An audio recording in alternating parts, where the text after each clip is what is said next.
Bueno, buenas tardes a todos. Bienvenidos a esta nueva sesión del Seminario de Estudio de Artículos en Computación Cuántica e Inteligencia Artificial. Ya casi por la mitad de este seminario, que ha sido bastante interesante durante todo este semestre.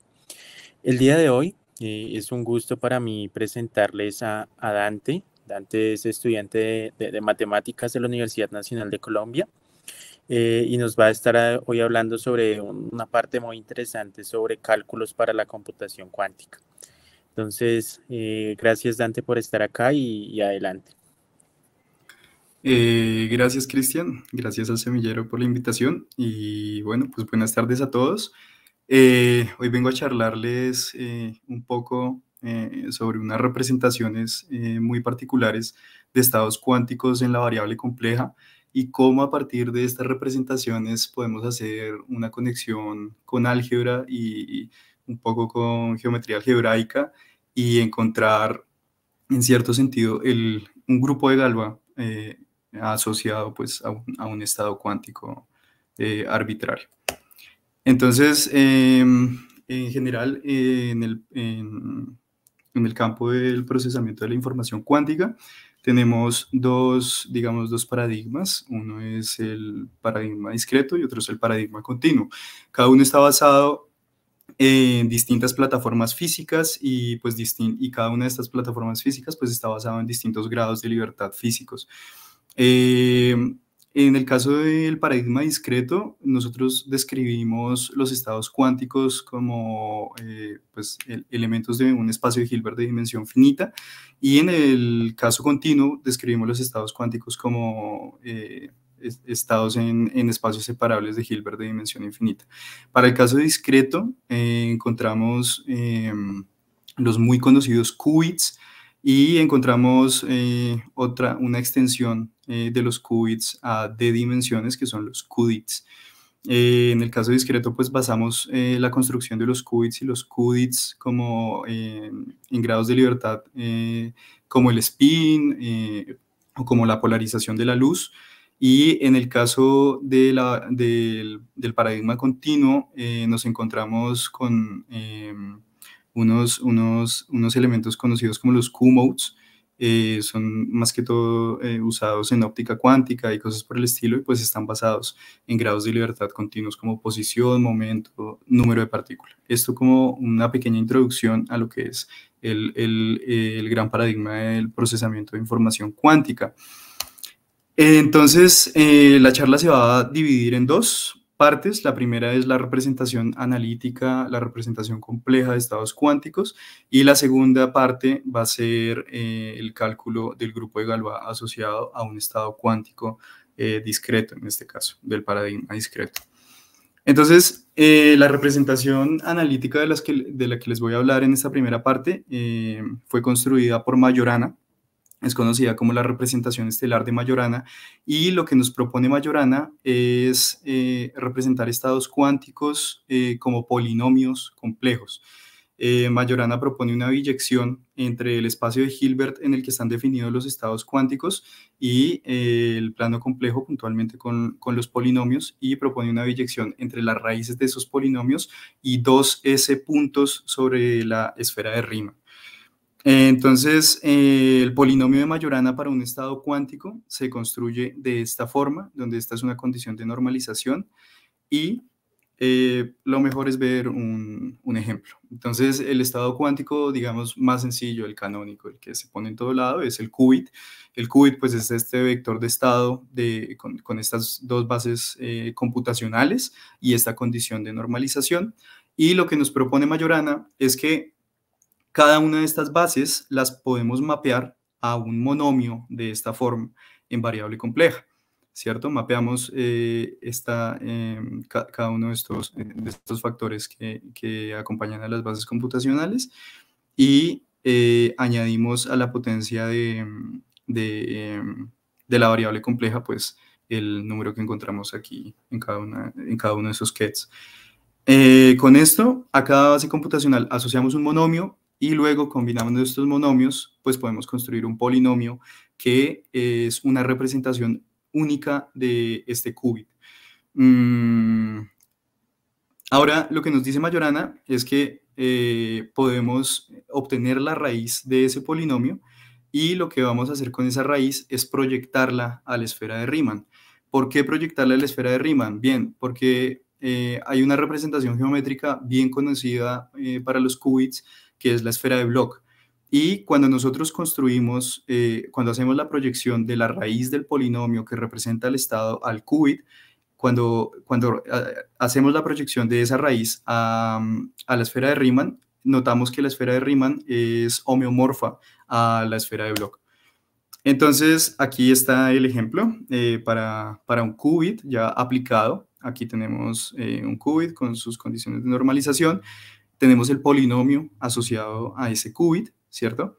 Y la raíz de ese polinomio. Entonces, así es como se ve la raíz de ese polinomio en el plano complejo, y luego por proyección estereográfica conseguimos esa raíz como un punto sobre la esfera de Riemann, y justamente esta esfera de Riemann es homomorfa a la esfera de Bloch.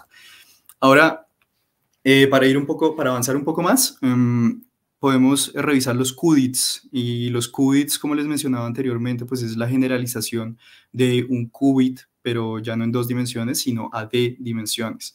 Entonces, un qubit tiene esta forma en general y pues esta condición de normalización, y se me fue para atrás, y de igual forma podemos ajustar la representación de Majorana con esta combinatoria particular para argumentar que de nuevo podemos a cada una de estas bases computacionales asignar un monomio de esta forma, un monomio de esta forma para esta base, un monomio de esta forma para esta base, y luego combinando todos los monomios, pues conseguimos un polinomio que representa nuestro qubit. Y aquí un ejemplo de uso. Tenemos pues este qubit particular, conseguimos su polinomio de Majorana, que es pues su representación compleja, y las raíces de ese polinomio pues codifican toda la información que trae ese qubit en la esfera de Riemann por proyección estereográfica. Se le llama representación estelar porque pues estos punticos pues parecen estrellas en el domo de la esfera, y pues bueno, así fue como le puso Majorana, entonces hay nada que hacer. Bien, ahora, cuando nosotros tenemos el qubit, que es el vector de d dimensiones, y hacemos tender ese d a infinito, pues nos encontramos ahora con este estado que es conocido como el Q-mode, muy usado en óptica cuántica. Y en este caso ya no podemos usar la representación estelar de Majorana, porque la representación estelar de Majorana está construida basada en sistemas de spin, de spin S, sea cual sea el spin. Entonces, para representar el Q-mode analíticamente, lo que hacemos es utilizar la representación que nos propone Siegel-Barman. Entonces, la representación de Siegel-Barman propone una biyección entre el espacio de Fock y el espacio de funciones holomorfas. Para no hacerlo tan enredado, básicamente nos propone esta construcción. Nos dice, hey, tú tienes un estado de esta forma que tiene, bueno, aquí está errado esto debería ir hasta infinito. Entonces tú tienes este estado que pues tiene infinitas bases, y lo que haces es mapearlo a una serie de potencias, mapeando cada una de estas bases computacionales a un monomio de esta forma. Conseguimos una serie de potencias, las series de potencias son holomorfas, y pues este elemento vive en el espacio de funciones holomorfas que puntualmente es conocido como el espacio de Siegel-Barman, es un espacio de Hilbert separable. Bueno, ¿qué era lo que veníamos haciendo? Recordemos, estábamos obteniendo las raíces de la representación, ¿cierto? Para obtener una representación sobre la esfera de Riemann homeomorfa a la representación de la esfera de Bloch. Entonces, lo que queremos hacer con esta serie de potencias es sacarle sus raíces para, de nuevo, pues, poder trabajar y condensar toda la información que trae el Q-mode en esas raíces. ¿Cómo hacemos esto? Pues no podemos hacer una factorización común y corriente como las que hacíamos previamente con nuestros polinomios, sino que tenemos que hacer uso del teorema de factorización de Hadamard-Weierstrass. El teorema de factorización de Hadamard-Weierstrass lo que nos propone es que si tú tienes esta función tiene que ser holomorfa, tiene que ser bien comportada. Si es una función holomorfa, bien comportada, y conoces digamos, el conjunto de los ceros de esa función, puedes factorizarla de esta forma, ¿cierto? Entonces tenemos una función exponencial y tenemos por acá, vamos a terminar obteniendo pues un polinomio. En general, podemos factorizar entonces la serie de potencias que representa el Q-mode como un polinomio por una función gaussiana. Y de este polinomio, de la parte polinómica, podemos extraer las raíces, ¿cierto? Que se van a ver pues como puntos sobre el plano complejo. Podemos decidir si las proyectamos a la esfera de Riemann o podemos quedarnos aquí en el plano complejo. Y vamos a tener por otro lado pues una parte gaussiana. Entonces, la información que carga el Q-mode va a estar distribuida o va a estar codificada en puntos, en raíces sobre el plano complejo y pues una función gaussiana. Entonces, bien, ya hemos, digamos, hecho una representación, hemos logrado construir una representación analítica de ambos paradigmas, ¿no? De los elementos que nos encontramos en el paradigma discreto y de los elementos que nos encontramos en el paradigma continuo. Ahora, si queremos construir una representación compleja, una representación completa de los estados cuánticos, ¿cierto? En su versión analítica, pues tenemos que construir una representación de los operadores cuánticos, ¿cierto? Para ver cómo evolucionan estas representaciones. Entonces, si nosotros queremos hacer la evolución de un estado cuántico, pues necesitamos tener un hamiltoniano. Sucede que pues, los hamiltonianos en general los podemos escribir como combinación de los operadores de squeezy, de rotación, de desplazamiento, y estos operadores están escritos en términos de el operador de creación y el operador de aniquilación. La representación de Segal-Barman lo que nos propone es mapear el operador de creación como multiplicar por la variable compleja y el operador de aniquilación como la derivada parcial respecto a la variable compleja.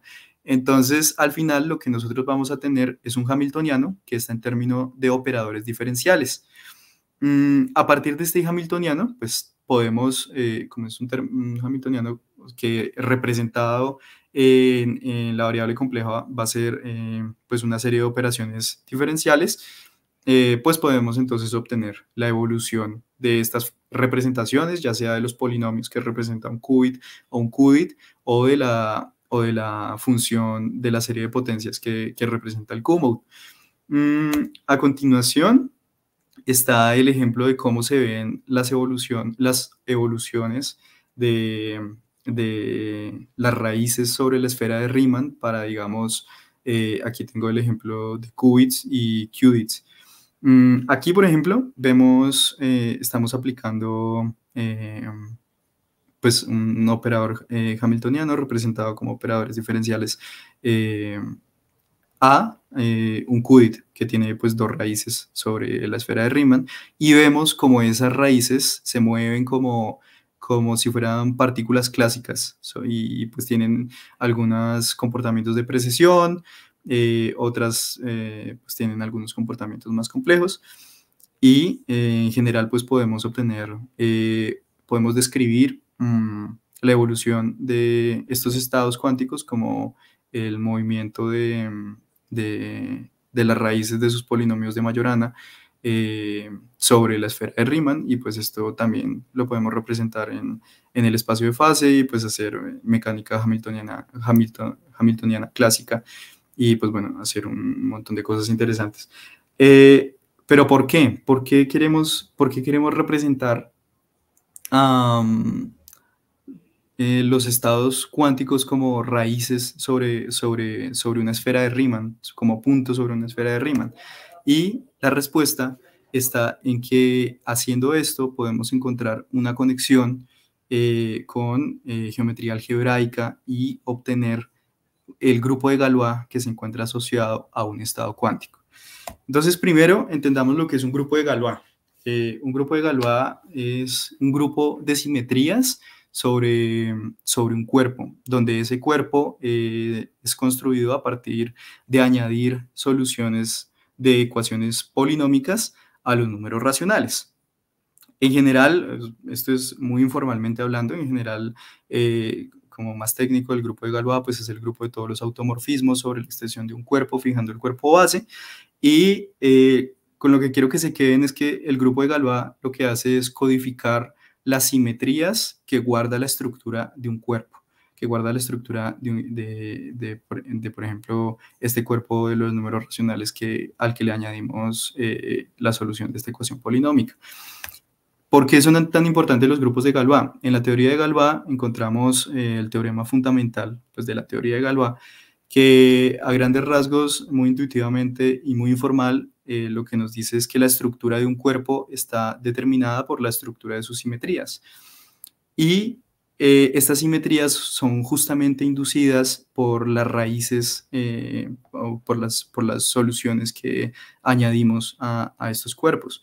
Entonces, aquí como que ya comienza a oler a algo, ¿no? Comienza a oler algo interesante porque por un lado tenemos los grupos de Galois y por el otro lado tenemos las representaciones de estados cuánticos justamente como raíces de polinomios, donde esas raíces de polinomios codifican toda la información que guarda el estado cuántico. Qué pena, voy a conectar por aquí, que se me va a apagar el compu. Entonces, podemos decir como, bueno, ¿por qué no intentar obtener un grupo de simetrías basado en la información cuántica condensada en la raíz que representa a ese estado cuántico? Y lo único que nos falta, pues en general, el grupo de Galois, para obtener un grupo de Galois lo que necesitamos es pues un polinomio, su raíz, y adjuntar esa raíz a un cuerpo, ¿cierto? Entonces, por este lado también tenemos un polinomio, su raíz, que condensa toda la información del estado cuántico, y ahora necesitamos adjuntar esa raíz a un cuerpo. En particular, necesitamos ver a qué cuerpo queremos adjuntar esa raíz. Y pues ya que estamos trabajando sobre la esfera de Riemann y estamos pues proyectando estas raíces sobre la esfera de Riemann, estamos adjuntando estas raíces sobre la esfera de Riemann, entonces pues busquemos un cuerpo de funciones bien comportadas sobre la esfera de Riemann. Entonces, ¿qué significa que una función sea bien comportada? Aquí tengo un ejemplo de dos funciones. Una es una función racional, compleja, claramente, ambas, con sus polos, ¿cierto? Y por este lado tenemos una función exponencial. ¿Qué sucede? Que esta función exponencial es un representante de lo que no es una función bien comportada en análisis complejo. ¿Por qué? Porque tiene una singularidad esencial. Entonces, una singularidad esencial a grandes rasgos es que cuando evaluamos nuestra función en z igual a 0, nuestra función pues comienza a tener un comportamiento que no es manejable, ¿cierto? Nuestra función se va para el infinito y pues no queremos este tipo de funciones, no queremos trabajar con este tipo de funciones. Entonces, si nosotros vamos a buscar un cuerpo de funciones sobre la esfera de Riemann para añadir la raíz que codifica toda la información del estado cuántico de ese cuerpo de funciones y a partir de esto calcular el grupo de Galois, que sería el grupo de simetrías que inducidas por ese estado cuántico, entonces pues no queremos estas funciones. Las funciones bien comportadas son conocidas como funciones meromorfas y pues las funciones meromorfas son funciones que tienen su dominio y rango en los complejos y son funciones que presentan todas sus singularidades como polos y que no tienen singularidades esenciales. Entonces, sucede que necesitamos buscar funciones bien comportadas de nuevo sobre la esfera de Riemann, es decir, funciones meromorfas, y entonces deberíamos revisar qué familias de funciones son meromorfas sobre la esfera de Riemann. Y resulta que hay un resultado, un teorema bastante conocido, que nos dice que toda función meromorfa, es decir, toda función bien comportada sobre la esfera de Riemann, es una función racional. Entonces, esto es maravilloso porque las funciones racionales juegan el papel, si tomamos el cuerpo de las funciones racionales sobre la esfera de Riemann, este cuerpo de funciones racionales va a jugar el papel que juega el cuerpo de los números racionales cuando hacemos el cálculo clásico del grupo de Galois. Aquí tengo ejemplos de cómo se ven funciones racionales sobre el plano complejo y luego proyectadas sobre la esfera de Riemann. Y pues nosotros vamos a tomar el cuerpo de todas estas infinitas funciones. Aquí tengo 3, pero pues sigue hasta allá, hasta el infinito. Y aquí en particular puse estas porque son representaciones pues, de los polinomios complejos que representan qubits. En este caso, esta es la representación de un qubit. Acá tenemos la de un qubit con ciertas condiciones de normalización y aquí la de otro qubit. Bien, entonces hemos encontrado lo que estábamos buscando, recapitulemos, era un cuerpo de funciones sobre la esfera de Riemann que sean funciones bien comportadas, es decir, funciones meromorfas, sobre el que podamos añadir la raíz, que es solución de la representación analítica de un estado cuántico y que condensa toda la información pues, de ese estado cuántico. Entonces, hemos encontrado ese cuerpo de funciones y pues ese cuerpo de funciones va a ser el cuerpo de las funciones meromorfas sobre el cuerpo de las funciones racionales sobre la esfera de Riemann. Toda función meromorfa sobre la esfera de Riemann es una función racional. Entonces, bien, ya tenemos todos los elementos para obtener nuestro grupo de Galois.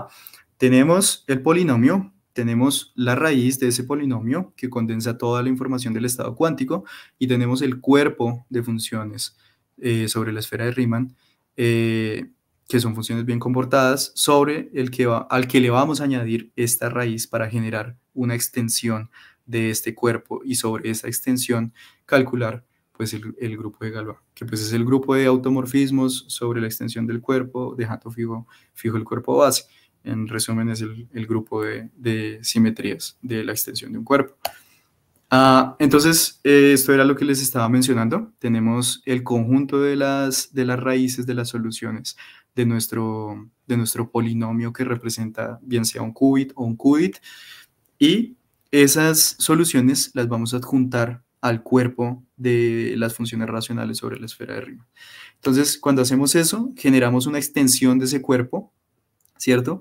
Y aquí viene un punto clave, y es que cuando nosotros definimos cuerpos de funciones sobre superficies de Riemann, nosotros podemos encontrar correspondencias entre estos cuerpos entre estos cuerpos de funciones y superficies de Riemann. Por ejemplo, lo que nosotros vimos aquí es que el cuerpo de funciones sobre la superficie sobre la esfera de Riemann era un cuerpo de funciones racionales, ¿cierto? Y ahora, cuando nosotros añadimos las raíces al cuerpo de funciones racionales sobre la esfera de Riemann y generamos la extensión de ese cuerpo, vamos a tener un cuerpo de funciones distinto, que va a estar asociado a una superficie de Riemann distinta. Es decir, cuando nosotros generamos la extensión del cuerpo del cuerpo de funciones sobre la esfera de Riemann, estamos al tiempo generando una nueva superficie de Riemann, que particularmente es un recubrimiento sobre la superficie de Riemann original. ¿Por qué? Porque este cuerpo de funciones nuevo, extendido, está asociado a una superficie de Riemann nueva, y justamente esa superficie de Riemann pues es un recubrimiento sobre nuestra superficie de Riemann original. Entonces, a partir de esto, lo que nosotros vamos a obtener es un mapeo, ¿cierto? De nuestra superficie, del recubrimiento a nuestra superficie de Riemann original, que tiene fibras finitas, y, ¿cómo voy de tiempo? Bien. Y aquí estoy, bueno, es un texto que describe pues, tal cual lo que les acabo de decir, cuando es como el resumen, ¿no? Cuando añadimos las soluciones de un polinomio al cuerpo de las funciones meromorfas definidas sobre la esfera de Riemann, generamos una extensión del campo de funciones meromorfas, lo que define una nueva superficie de Riemann, y pues está definido por este mapeo con fibras finitas. Y en este caso, el grupo de Galois, que era lo que estábamos buscando, pues va a ser el grupo de automorfismos que dejan fija el grupo de automorfismos sobre la superficie, sobre el recubrimiento, que dejan fija la superficie de Riemann original. En pocas palabras, es el grupo de todas las simetrías que podemos encontrar en el recubrimiento que dejan invariantes a todos los puntos sobre nuestra superficie de Riemann original. Entonces, aquí hay un ejemplo de cálculo y quiero enfatizar mucho en por qué es importante este grupo de Galois calculado para un estado cuántico. Y es que recordemos que el grupo de Galois lo que hace es codificar simetrías. Y estas simetrías pues están siendo inducidas a partir de añadir soluciones de ecuaciones polinómicas a cuerpos, ¿cierto? Sucede que nuestras soluciones de ecuaciones polinómicas están condensando toda la información de estados cuánticos. Entonces, lo que estamos haciendo es encontrar con el grupo de Galois un grupo de simetrías inducidas por la información que carga el estado cuántico. Entonces, podemos comenzar a hablar un poco de simetrías en la información cuántica que carga, por ejemplo, un qubit, o la información cuántica que carga, por ejemplo, un qubit, etcétera. Entonces aquí un ejemplo con este qubit. Aquí tenemos el estado cuántico, su polinomio, que lo encontramos pues con la representación de Majorana, y las raíces de ese polinomio que son proyectadas a la esfera de Riemann. Añadimos esas raíces al cuerpo de funciones racionales que está definido sobre la esfera de Riemann, y a partir de eso, entonces encontramos dos cosas. Primero, un recubrimiento, ¿cierto? Que es un recubrimiento que está asociado al cuerpo extendido, luego de añadir las soluciones al cuerpo de funciones racionales, y en particular para este caso es un recubrimiento doble de la esfera de Riemann que está ramificado en estas dos raíces. Me gustaría, claro, porque es que uno dice recubrimiento doble, eso suena raro, me gustaría que lo vieran un poco más visual. Entonces aquí hay un ejemplo de cómo se ve un recubrimiento doble en una esfera de Riemann. No sé si están viendo un video, ¿me confirman por ahí, Cristian? Creo que sí. Estoy seguro.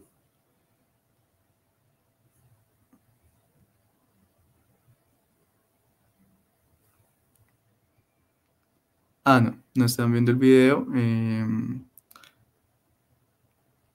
Bueno, el video se los dejo para después. Y el grupo de Galois que encontramos a partir, que calculamos como el grupo de automorfismos sobre la que van desde la superficie, que van desde el recubrimiento y que dejan invariantes los puntos sobre la superficie de Riemann original, pues es este grupo en particular, que es el grupo cíclico de orden 2, y pues lo que hace es intercambiar